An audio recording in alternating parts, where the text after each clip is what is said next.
you still believe that Canada is a great place for students to come and have a future there? Wow, that's a whole lot of a question. Hello everyone, I'm Piyush, your study abroad coach, and welcome to Study Abroad with Piyush, and welcome Karan from Azteco Immigration. Welcome to our channel, and Karan here is today from all the way from Canada. He is an IRCC registered lawyer there for immigration consulting, and he is here today, guys, to help us understand the reality of Canada. Thank you so much for taking out time. I'm really excited to learn and share your knowledge with our students today. Thank you, Piyush, for the wonderful interview. And hello, everyone. It's nice meeting you, meeting you actually. And we hope that we will address some of your questions, concerns relating to the process, how it works in Canada, and we'll build on that. Yes, so Karan, you've been in Canada for a long time now. So you've seen all kinds of good times, bad times, and what currently everyone is saying the worst times. You have seen it all. Just share a little bit about your story. How did you end up in Canada, and how did you end up becoming a part of the immigration system? Yeah, so like everyone, Canada is a country for immigrants. So I immigrated to Canada in 2015. Right. Yeah, I did my job and started building my career, exploring my options, starting getting integrated into the economy, and eventually I got an opportunity to get a license. And because back of the mind, I always have the interest in the immigration. Right. Like, from the last 15 years, I used to help my family members, some candidates, exploring the process, not as a professional, but As a mentor, yes, guiding as them. a mentor, yeah. But in 2019, when I got my license, I incorporated a company, Azteco Immigration, and that's where we started. Great. And But I understand you are from finance background. Yeah. And how was it like shifting from finance to a legal profession? It was a very smooth ride actually, because I apply most of my concepts which we used in finance in the immigration as well, because first and foremost is the compliance, right? Yes. And second is finding a solution, right? So which is the most important part when it comes to the legal stream or managing your finances as well, right? So I feel my strength is basically I am good in exploring the options, finding the solutions in a legal way where the applicant can use and build their pathways in Canada and integrate into the economy. Right.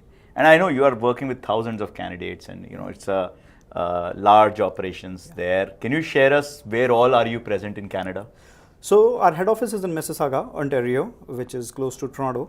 Yes. And we got 2 locations in Ontario. As a matter of fact, the other location is in Brampton. Brampton. Yes. That's also like a big Punjabi hub. Yes, exactly. Most of the Yeah. students, their preference is to come to the Toronto because they get their culture, Yes. right? And moreover, there are a lot of colleges and universities available Right. for students as well, and the work opportunities as well. Right. And then we do have 2 locations in Prince Edward Island. That's in province in the east of Canada. Yes. A small island, but very beautiful. Yes. And we got 2 locations there, and we have 1 office in the west coast as well in British Columbia. In British Columbia. So yeah, you have covered the length and breadth of Canada. And of course, with experience of helping so many people, so many students, so many people coming directly on PR. Coming to some basic questions, right? If I'm Canada and Australia, Canada but still comes first, is still one of the most lucrative countries if you are looking for a longer term stay, like a more than 5-10 year stay, and then that's the PR process. Now, what are the different pathways that somebody can take if they want to migrate to Canada? Wow, that's a whole lot of a question. Yeah, that's like I'm asking you for Yeah. all that you know. Exactly. But if you can tell me like which are the most popular pathways that students or like people can take, not just students. Overall, I would say there are more than 80 programs in Canada. Wow. Through which someone can immigrate, right? Which includes the federal program, which the most popular is the Express Entry. The Express Entry, yes. And then there are a lot of provincial nominee program, like each province has their own 7 to 8 set of different programs. Right. Right. So each province has 7-8 different programs. Correct. And there are 10 provinces and 3 territories. 3 territories. Yes. So we are talking about 13. So they all have their different set of programs. Some are with the support of employer. Some are based on their foreign experience. Some with the candidates who have their basically a residency status in Canada, like from where they have completed their education, right? So yeah, there are a lot of different options. Yes, it all depends, like what sort of candidate, like what is the preference of the candidate, right? Where they want to settle in Canada, like. So we need to, when we think of it, we need to think of Express Entry as one. Yes. We need to think of PNP as one, which is like a whole maze of things, because every province, every territory, 7 to 8 different types of programs in each one of them. So that's a whole, a bunch of stuff. And we've also heard a lot about LMIA. Yes. What's that? So LMIA is basically a process for an employers to hire a foreign worker when there is no Canadian or permanent resident available for that particular job. Right. Right. Now, in order to qualify for that particular program, a candidate must demonstrate certain level of an education and a good work experience, which he can show that how he will, perform the job duties in Canada.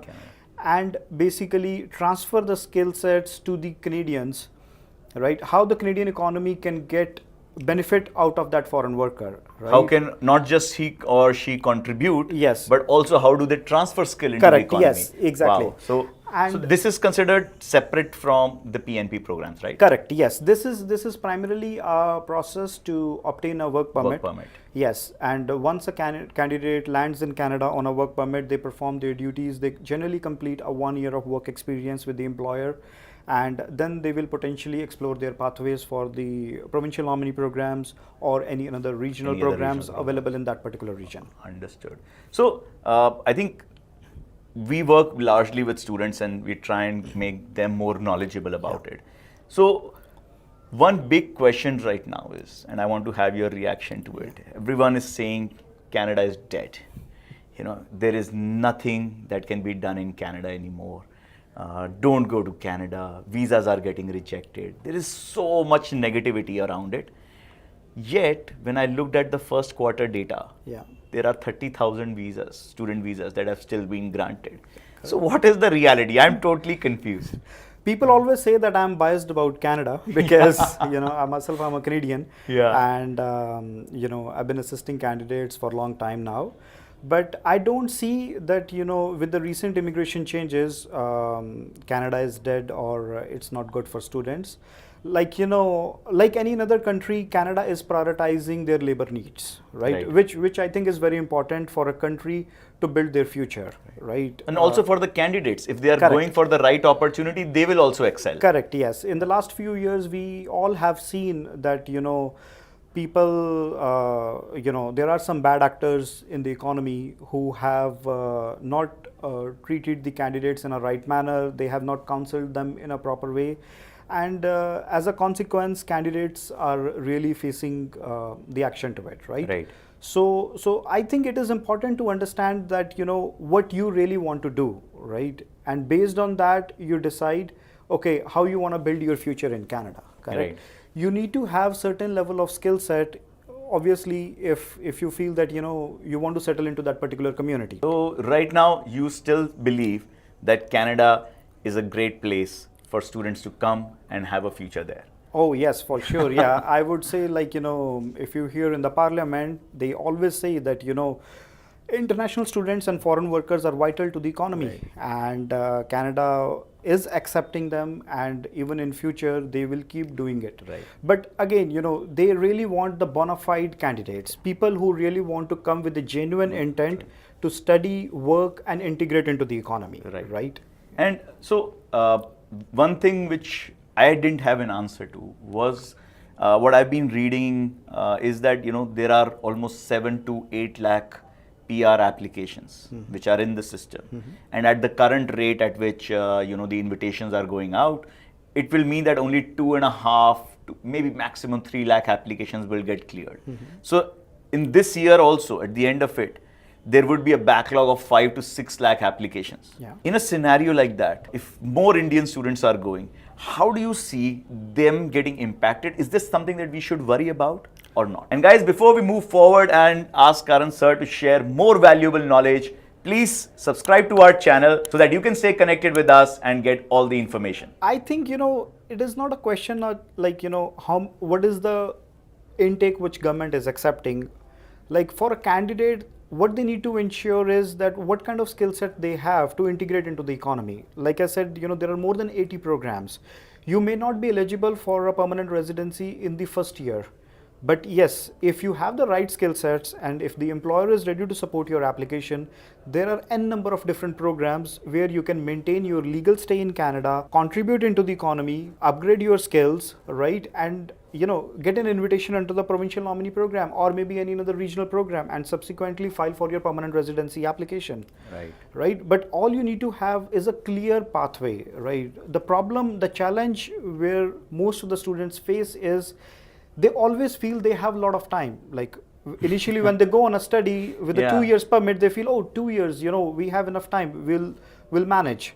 And then after the completion of studies, when they get 1 or 3 years of work permit, again, they feel, we have 3 years, we can always look into their PR program. But right now, I think the job which I'm doing, that's the most priority thing which I need to keep. Check out the full video on my YouTube channel. Also, connect with me on social media platforms for more tips and updates.